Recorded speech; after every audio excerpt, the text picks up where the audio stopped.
Hello everybody, and before we get into this video, I just wanted to let you know that I'm starting a brand new 2024 series. It's going to be called the 2024 Campaign Trail, and this is going to be a series where you, the viewers, will go down and vote on who participates, who wins elections, and who's going to be running, and all that fun stuff. So what you do is go down in the description. The poll will be right there, and essentially the preliminaries. And of course, the first stuff you do is what party you identify. You identify as Republican, Democrat, Independent, Green Party, Libertarian, or do you not identify as any of them? That's why you go down there and you can type in unaffiliated or marijuana legalization party, anything. Please don't do Nazi party. That's really fucked up. And then you would go down here to your ideology. Are you far right, center right, or just plain in the center left, or far left? And then you will go down here to choose 10 Republicans. Now this can be 10 Republicans you would support, 10 Republicans that, you think are going to run, or just 10 Republicans you hate. Or a mix of all three, doesn't matter. And then you would go down here to do the same for Democrats.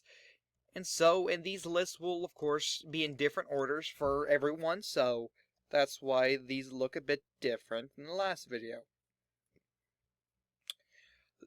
So if you're interested in the series, go down and click on that poll. Hello everybody and welcome back to a brand new video. Today we're going to be doing what if Bill Clinton was removed from office. This one's a strange request, but then again, a lot of strange requests happening on this channel and I freaking love it.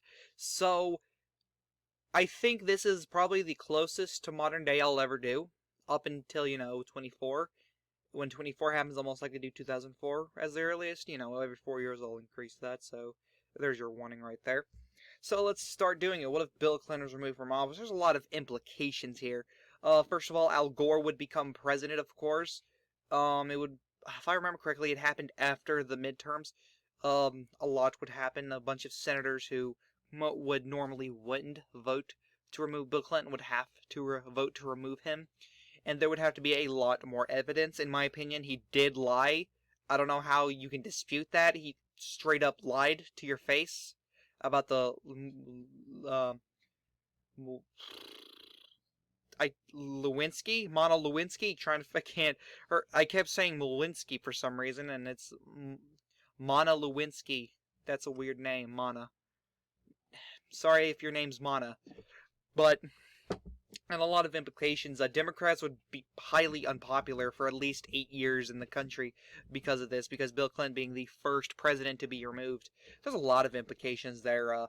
Republicans would most likely end up doing better nationally because of this. It would leave a lot of distaste in Democrats' mouth that they were represented by a pervert who lied to the public multiple times. Kind of reminds me of what people are saying about former President Trump, actually. Anyway, and there could always be that chance that Democrats could just ignore this and say that it was rigged, or that or not rigged, but it was a political ideal or whatever. So of course we start off in 2000. Republicans, still got Bush versus Gore. This election would be a lot more lopsided in the popular vote in the general, with Bush winning 302 electoral votes to Al Gore's 235. There would be no Florida incident in this election, so no Bush v. Gore in the Supreme Courts. There would be none of that controversial decisioning there. And I think a lot of the problems we would see nowadays with populist candidates such as Donald Trump, or like Donald Trump running, it would have never happened in my opinion, because the whole divide, can be argued started here with Bush v. Gore, so I don't think we'd have that big of a divide. I think this country wouldn't have been, there wouldn't be as big of a riot. I don't think there'd be riots, period, because we wouldn't be so divided. I don't think cancel culture would have started because, of this whole, hey, we thought Al Gore won and we're going to hate people forever. I don't think that's going to happen. There'll still be political tensions, but it won't be as bad as we have it now. 2004, we'd still get another repeat. We're going to have a lot of repeats up until 2016. Just going to let you know that now. John Kerry would still be the Democrat nominee. And Bush, again, he would, nationwide, they would do better. Republicans will do better nationwide. And Republicans are still going to win the 2002 midterms. 9/11 still going to happen. And put on top of that, the hatred independence has with Democrats still. So, there's that. Um, Again, President Bush would still beat Senator Kerry. This time 300 to 237. So he'd do worse than he did in the last election, making him the second president to do so. But there's the implications there. Again, there's still that, like, Bush, not popular by all means, but he's better than Kerry in a lot of independents' eyes. Then the housing bubble still bursts, as well as the recession that comes with it, meaning, Republicans aren't very popular either. It's been 8 years. It's been 8 years since the whole Clinton thing, so hopefully Democrats can, pull up a new candidate, and they do with Barack Obama. Obama still landslides McCain, but as you can see on this map, McCain still does better nationwide because there are still some uneasy things about Democrats because of the whole Clinton scandal and the Clinton removal. And also, Hillary Clinton does not run in this election. Barack Obama is mainly opponentless. He essentially sweeps the Democrat primary after the scandal with John Edwards cheating on his dying wife happens. Though his wife didn't die, thank the Lord for that. John Edwards can now live with that for the rest of his life. Sorry, Johnny. Obama would actually have a very successful presidency. A lot more successful now because of there's not as much of a political divide. And I'll get to that in a second. And in 2012, we would still have the whole Obama-Romney thing. Republicans still doing better nationwide. They'll still do better nationwide up until 2016, where a populist candidate runs with the Democrats. I'll explain that here in a second. Obama wins, not doing as well. Of course, he doesn't win Florida. That's the only thing that doesn't happen, and he still wins the election. He beats Romney 303 to 235. And the thing that happens in the 2014 midterms, there isn't that political divide, so McConnell would actually work more with Obama in fear of the political backlash, in my opinion. Since there's no big, great divide. There isn't that yet.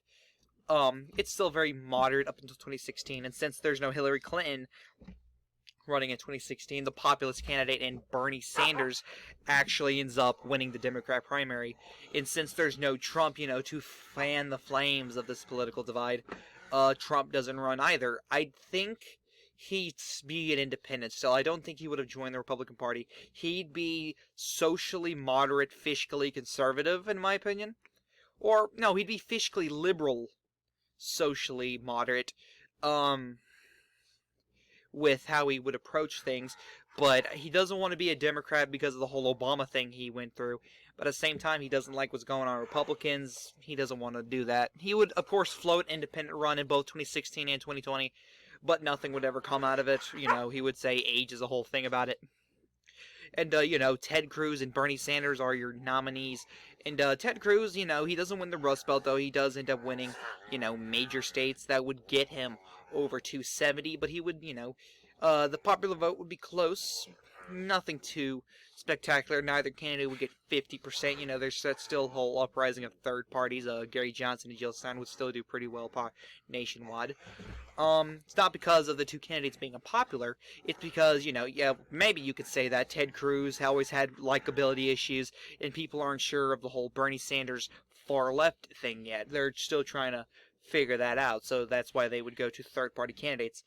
But we would see this rematch in 2020, the whole COVID thing. Ted Cruz, I don't believe, would be able to fully, recognize what he needs to do with the virus, failing probably as bad or worse than what Trump and Pence did.